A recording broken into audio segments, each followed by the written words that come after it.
Have you ever poured your soul into someone who treated your presence like background noise, only for them to realize your worth after you were gone?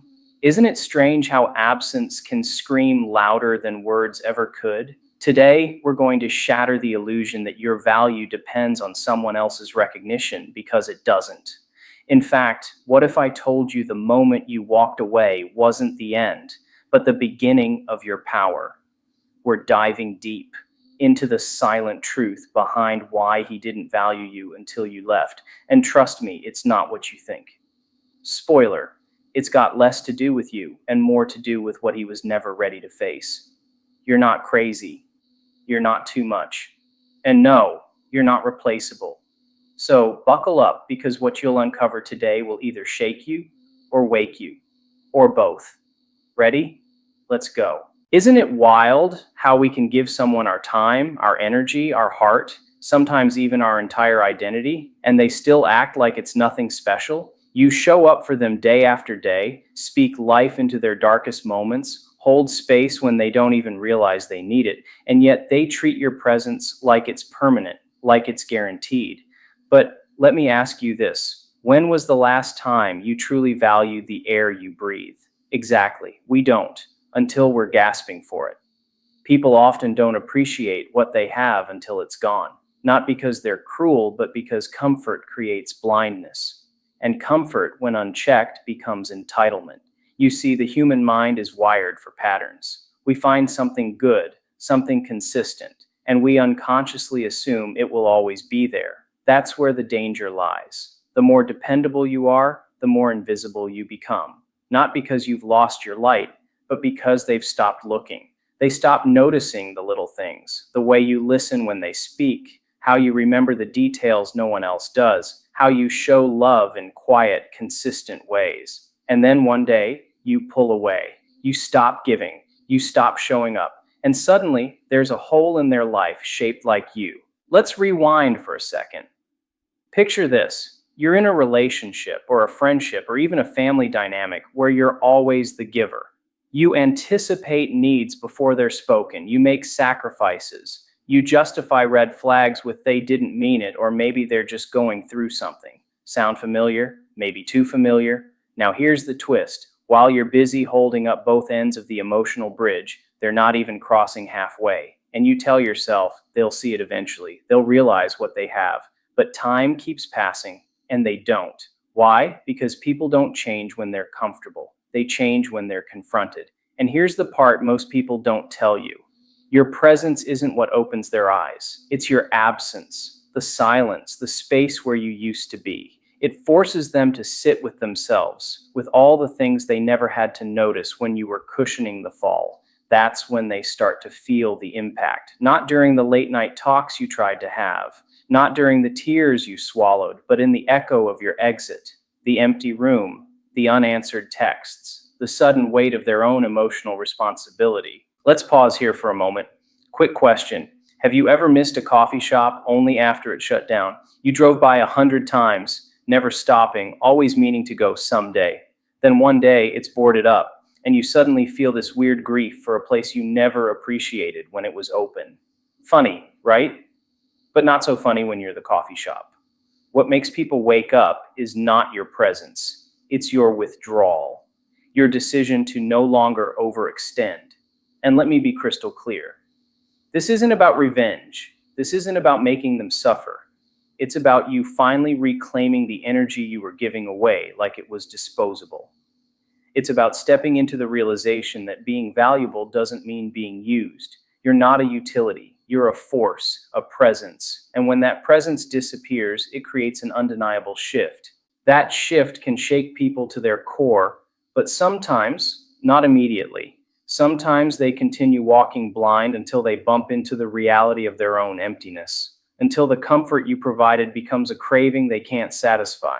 And here's where it gets uncomfortable. Some people will still not value you, even after you're gone, not because you weren't valuable, but because they were never ready to confront what your presence revealed about them, their selfishness, their fear, their inability to meet you where you stood. That's not your fault. That's not your weight to carry. But let's not ignore the other side of this truth, because here's where it gets interesting. Sometimes, once you walk away, They do wake up. They do start chasing. They send the messages. They make the calls. They swear they've changed. And you, being the compassionate, hopeful person you are, you consider giving them another chance. After all, isn't this what you waited for? Their realization, their apology, their effort. But be careful, because here's the danger. People don't miss you. They miss the version of themselves you allowed them to be when you were around. The cared for version, the validated version, the rescued version. Now take a deep breath because we're about to go deeper. When someone doesn't value you until you leave, it's not a compliment. It's a confession that they were never emotionally mature enough to meet you in the place you've been standing all along. And the longer you stay waiting for someone to catch up, the more you delay your own expansion, your own healing, your own peace. And if you've been there, if you're there right now, I need you to understand something. You didn't lose anything by walking away. You gained clarity. You gained power. You gained the space to remember who you were before they convinced you that being needed was the same as being loved. But what happens next? What do you do when the silence sets in? Not theirs, yours. When they finally notice your worth, but you've already begun to transform. When the apology arrives, but you've outgrown the version of yourself that would accept it. What then? Ever notice how people suddenly start paying attention to what you brought to the table only after you stop showing up with the meal? It's wild, isn't it? You were there every single day, loving, supporting, giving, forgiving, understanding, showing up. And somehow it became the norm. They stopped seeing the weight you carried to keep things balanced. They mistook your consistency for simplicity, your strength for softness, your patience for permanence. But then you left. You stopped answering, stopped explaining, stopped rescuing, and suddenly they noticed because your absence highlighted your true worth more than your presence ever did. Let that land for a second, because this isn't just about relationships. This is about how human nature often confuses availability with dispensability. When you're always there, always giving, always catching the fall, people assume you'll keep doing it, not out of malice, but out of repetition. You become the steady heartbeat in the background of their lives, and they forget that even hearts can stop beating if ignored too long. It's only when that rhythm disappears that they panic and realize how loud the silence is without you. And let's be real, your presence was never small. You were the glue, the calm, the voice of reason. You brought peace to chaos and warmth to coldness. But because you gave so freely, they thought it came easy. They thought you were unshakable. But every giver has a breaking point. Every light, if not nurtured, will burn out or move on.